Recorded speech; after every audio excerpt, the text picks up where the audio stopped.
So today we're going to be turning these ingredients into this beautiful, I call it like a bit of a peach cobbler smoothie bowl. Really delicious, healthy snack after the gym, high in protein and just tastes delicious as well.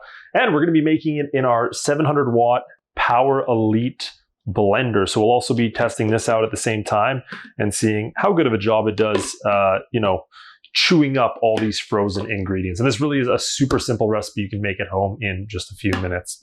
So let's go over our ingredients. The first thing we're going to do, or we'll kind of add them in as we go to make things easy and quick. You need some frozen fruit. Now, I usually grab something that's all peaches, but if it's just something that's peaches, strawberries, and mango, something like that, still going to be delicious. You could really do this with any fruit combination that you want. Obviously, you want frozen fruit. If you use frozen fruit, you really don't have to use ice cubes, but it's up to you. You can use a little bit of ice if you want to use a little bit of fresh fruit as well. And I just kind of pack it in there just a little bit because we're not making a huge bowl today. So I'm going to try to add a little bit extra. There we go. Frozen fruit in there. Now, after your frozen fruit, we are going to take, we also need a knife here. What I have is some frozen yogurt. This is delicious, plus it has way less sugar than ice cream would, but still pretty high in calories, so you don't want to use too much. I just grab a scoop like this, 1 tablespoon, put inside like that.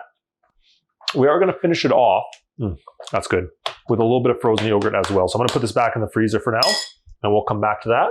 Now, the next thing we need, you don't need, but it's optional, a lemon. Okay, lemon adds a nice little zing to it. I love adding like half a lemon juice. I just find it adds a really, really nice taste to the smoothie bowl. So just grab your lemon. If you have some seeds, try to take your seeds out before, or if you have a juicer, even better, if you have one of those little handheld juicers, and just squeeze it in there. I don't see any seeds going in there, so that's a good sign. Ooh, there's one.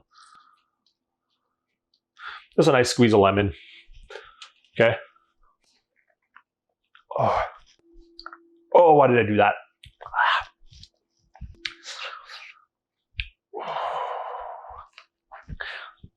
Once you have your lemon in there, it is now time for our juice, and that's pretty much everything with the actual smoothie component.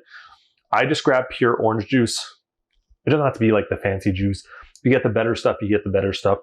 Just add a nice little bit, just so it's barely touching the bottom of the fruit. Now, it's always easier to add more juice than less. So I always start with a little bit of juice and we kind of go from there. We're now going to pop our lid on. This Hamilton Beach Power Elite has a bunch of different settings, including a pulse setting. There is no lock mechanism, so it makes it fairly easy. So let's go ahead and puree it up here with this smoothie setting right here, which also works with like frozen ice. Okay, so it definitely did its job. Now, the difference between a smoothie bowl and a smoothie is you want a thicker texture. So let's see if we got that. You want it to be as thick as possible, and that is pretty thick. And it looks like most of the fruit pieces were pretty much beat up from this nice little blender. So the puree definitely worked. So we're gonna pour it into our bowl here. Now, smoothie bowl, we eat out a bowl. You actually eat a smoothie bowl with a spoon. You never had one? I know, right? Amazing. So I'd actually usually like it a little bit thicker than this, but this will definitely do the job for as long as you eat it right away. So as long as this isn't sitting for a while, I don't think you'll have an issue. Oh, perfect. That lemon turned out awesome. Okay, now the rest of the ingredients you need. Some sort of granola, right? So you can get something that's has a decent amount of fiber in it, some whole grains. This is a pumpkin seed mixture.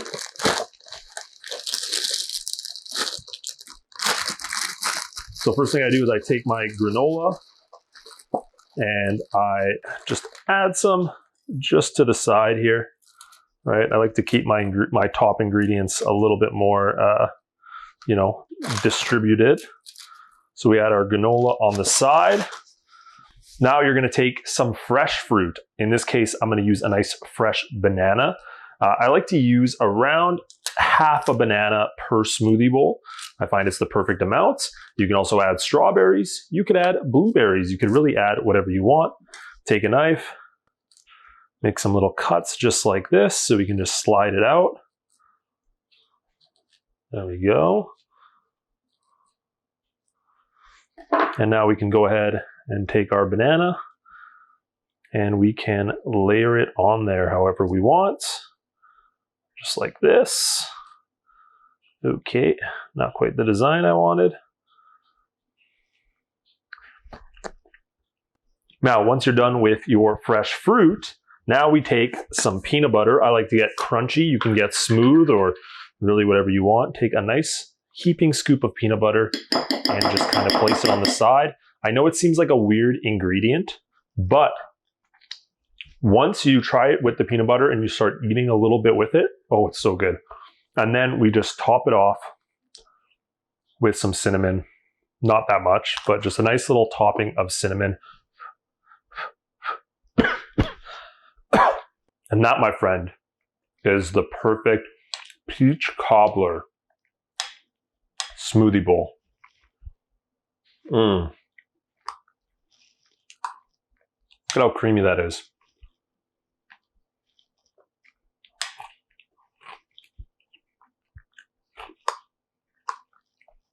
Again, a little less liquid next time, but the taste is there.